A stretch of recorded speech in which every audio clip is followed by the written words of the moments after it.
पहले नासा, रूस और चीन और अब भारत। क्यों चांद को अपनी मुट्ठी में करना चाहती है पूरी दुनिया? और क्या है चंद्रमा से जुड़े वो डार्क सीक्रेट्स जो स्पेस एजेंसियां हमसे छुपा रही हैं? जानेंगे धरती से चांद तक के इस रोमांचक सफर के बारे में। दोस्तों, भारत के चंद्रयान 3 ने का विक्रम लैंडर चांद की सतह पर सॉफ्ट लैंडिंग करेगा। वहीं रूस का लूना 25 भी चांद की तरफ रवाना हो गया है, जबकि साल 2024 में नासा भी अपने आर्टेमिस प्रोग्राम के तहत एक बार फिर वैज्ञानिकों को यानी एस्ट्रोनॉट्स को चांद पर भेजने वाला है। और चीन भी जल्द ही एक और मून मिशन करने वाला है। लेकिन अब सवाल आता है कि इन सभी देशों को चांद पर ऐसा क्या दिख गया जो चारों ओर चांद पर पहले पहुंचने की होड़ मची हुई है? और चांद से जुड़े ऐसे कौन से रहस्य हैं जिनसे से पर्दा उठाते ही हमारा चांद को देखने का नजरिया ही बदल जाएगा? जानेंगे पृथ्वी से चांद तक के इस रोमांचक सफर की कुछ खास बातें। तो जल्दी से अपनी कुर्सी की पेटी बांध लीजिए और पूरा वीडियो जरूर देखिए। दोस्तों, चांद हमारी पृथ्वी से 3,84,400 किलोमीटर दूर है और अगर हम सीधा रास्ता पकड़ते हैं तो इसी के आसपास डिस्टेंस में ही हम चांद की सतह पर पहुंच जाएंगे। जबकि भारत के चंद्रयान 3 के रास्ते से हमें चांद पर पहुंचने में 42 दिन लगेंगे, क्योंकि चंद्रयान 3 ने चंद्रमा की तरफ जाने का अंडाकार रास्ता चुना है, जिसमें वो पहले पृथ्वी के चक्कर लगाकर चांद की ओर एक लंबे रूट से बढ़ेगा और फिर चांद के चक्कर लगाकर लैंडिंग करेगा। हालांकि यह रास्ता काफी किफायती तो है, लेकिन इसमें हमें एस्ट्रोनॉट के लिए बहुत खाना, ऑक्सीजन और पानी की जरूरत पड़ेगी, जिसे स्टोर करने के लिए बड़ा स्पेसक्राफ्ट चाहिए होगा। और इस रास्ते से जाने पर 30 लाख किलोमीटर की दूरी तय करके हम काफी थक भी जाएंगे। इसलिए चलिए हम अमेरिका और रूस वाले सीधे रास्ते से ही चांद की तरफ चलते हैं और इस रास्ते से हमें चांद पर पहुंचने में 4 से 5 दिन लगेंगे। जब स्पेस क्राफ्ट का लैंडर आपको चांद पर उतारेगा तो बाहर आने के लिए आपको सबसे पहले अपना स्पेस सूट पहनना होगा, क्योंकि चांद पर काफी पतला वातावरण है और इसमें ऑक्सीजन मौजूद नहीं है। इसी वजह से सांस लेने के लिए आपको स्पेस सूट के पीछे लगे ऑक्सीजन सिलेंडर का सहारा लेना होगा।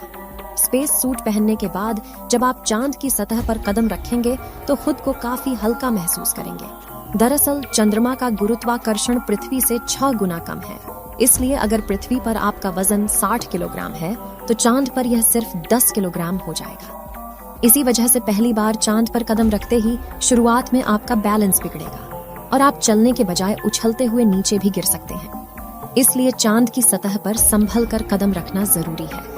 खैर, अब चांद की सतह की बात करें तो यहाँ पृथ्वी की तरह सीधे रास्ते नहीं बने हुए हैं, बल्कि चांद की सतह ऊबड़ खाबड़ है और यहाँ जगह जगह पर चट्टानें, पहाड़ और बड़े बड़े क्रेटर यानी गड्ढे हैं। चांद पर यह गड्ढे तो 20 सालों से गिर रहे उल्का पिंडों की वजह से बने हैं और ये 100 सेंटीमीटर से लेकर 25 किलोमीटर तक बड़े हैं।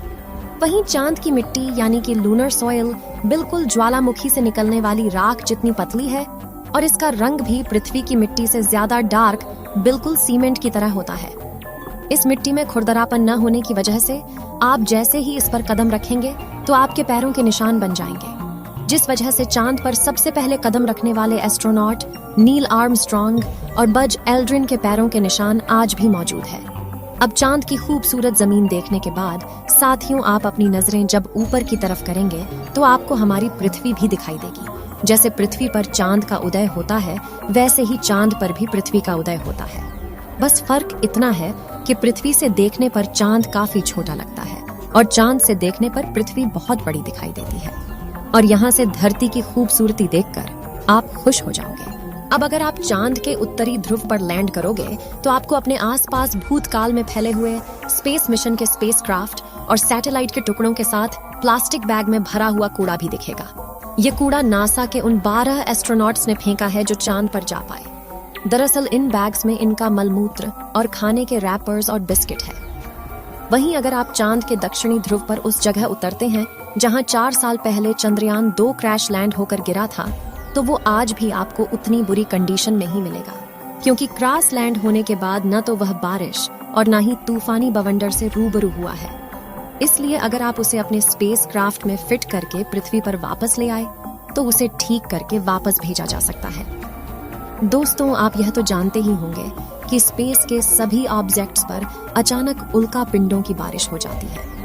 यह तो अच्छा है कि पृथ्वी की मैग्नेटिक फील्ड इन उल्का पिंडों को या तो साइड में धकेल देती है या फिर ग्रेविटी और एटमॉस्फेयर इसे धरती तक पहुंचने के पहले ही जलाकर राख कर देते हैं। लेकिन चांद की मैग्नेटिक फील्ड पृथ्वी के मुकाबले काफी कमजोर है। इसकी ग्रेविटी भी कम है और यहाँ घना वातावरण भी मौजूद नहीं है। इसी वजह से चांद पर लगातार उल्का पिंडों की बारिश होती रहती है। ऐसे में कोई भी उल्का पिंड गिरकर आपको पल भर में मौत के घाट उतार सकता है। इसलिए आपको उल्का पिंडों पर नजर लगाए बैठे कमांड सेंटर के वैज्ञानिकों से लगातार संपर्क बनाए रखना होगा। अब अगर आप सोच रहे हैं कि आप अपने किसी दोस्त या फिर लाइफ पार्टनर को चांद पर साथ लेकर जाकर गप्पे लड़ाते हुए अपने मून मिशन पर काम करें, तो आपको बता दें कि ऐसा मुमकिन नहीं है, क्योंकि चांद पर वातावरण न होने की वजह से साउंड वेव चल नहीं पाते। यानी कि अगर आप अपने साथी को कुछ बोलेंगे तो वह आपके होंठ हिलते हुए तो देखेगा, लेकिन आपकी आवाज नहीं सुन पाएगा। इतना ही नहीं, चांद पर आपको अपनी आवाज तक नहीं सुनाई देगी, मानो जैसे मोबाइल की तरह किसी ने आपको भी साइलेंट मोड पर डाल दिया है। हालांकि एस्ट्रोनॉट चांद पर एक दृश्य स्पेस सूट पहनते हैं जिसमें साउंड पुश करवाने के लिए नाइट्रोजन और ऑक्सीजन की मदद से कृत्रिम वायुमंडल बनाया जाता है। साथ ही इन्हें एक माइक्रोफोन वाली हेडफोन पहनाई जाती है, जिसके जरिए यह अपने साथी और कमांड सेंटर की आवाज सुन सके और जवाब भी दे सके। अब दोस्तों, चांद पर अपने काम को पूरा करके जब आप सोने जाएंगे तो सुबह आपको सूरज की रोशनी नींद से नहीं जगाएगी, क्योंकि चांद को अपनी धुरी पर घूमने में 28 दिन लगते हैं, जिस वजह से चंद्रमा पर एक दिन 14 दिन का होता है और 14 दिन की रात होती है।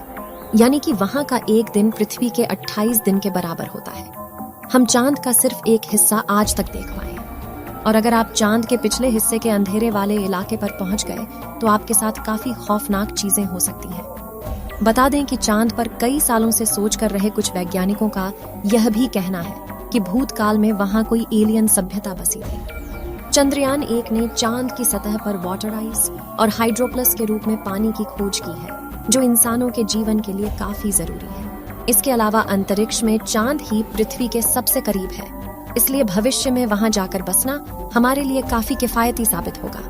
वहीं यहाँ पर हम एक और स्टेशन भी बना सकते हैं। इन्हीं कारणों की वजह से सभी स्पेस एजेंसी चांद में सबसे ज्यादा दिलचस्पी दिखाती है। तो दोस्तों, अगर भविष्य में मौका मिले तो क्या आप चांद पर जाकर बसना चाहेंगे? अपनी राय कमेंट में जरूर बताएं। आज के लिए इतना ही। आपकी आखिरी जिम्मेदारी इस वीडियो को लाइक करके शेयर करने की है।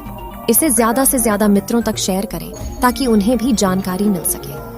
और भी ऐसी ही नॉलेजेबल वीडियो के लिए अपने भरोसेमंद चैनल को सब्सक्राइब जरूर करें और बेल आइकन को ऑल पर सिलेक्ट करना बिल्कुल ना भूलें। वीडियो को अंत तक देखने के लिए धन्यवाद।